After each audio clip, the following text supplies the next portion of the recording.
So we have now moved on to the chatbot workspace. In this tutorial, we're just going to basically give an overview of where everything is and what you really would be using this space for.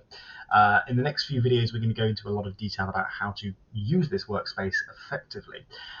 So the workspace is really where you are going to be testing out your chatbots. A lot of the time when you create your chatbot and you're going to embed it on your website, especially if it's going to be customer facing, you want to make sure that it's responding well and it's using the correct data for its responses. So this is where you will do it.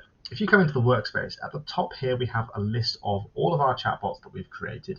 If you've got multiple, you can actually search for the chatbot here.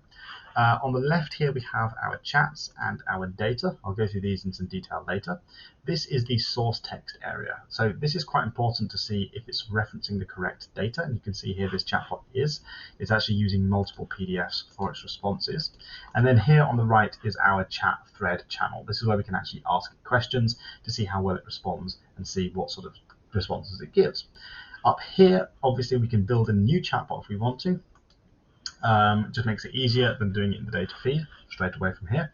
Or we can share the chatbot. Now, to share the chatbot, we can get the embeddable bubble that we put in the bottom right corner, which is exactly what we've got on our homepage of our website, or you can embed it in line as a central iframe, which looks like this. So I'm going to go through each of these in a little bit more detail in the next video, but realistically, the most common question that I get with this workspace is, first of all, how do I embed it into my website, which I've just shown you.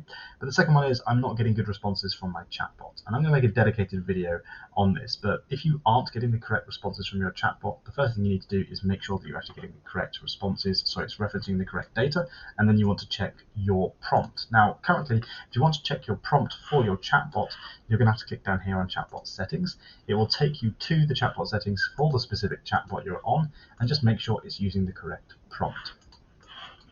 So that's sort of the overview. In the next video, we're going to go through this main area in a lot more detail.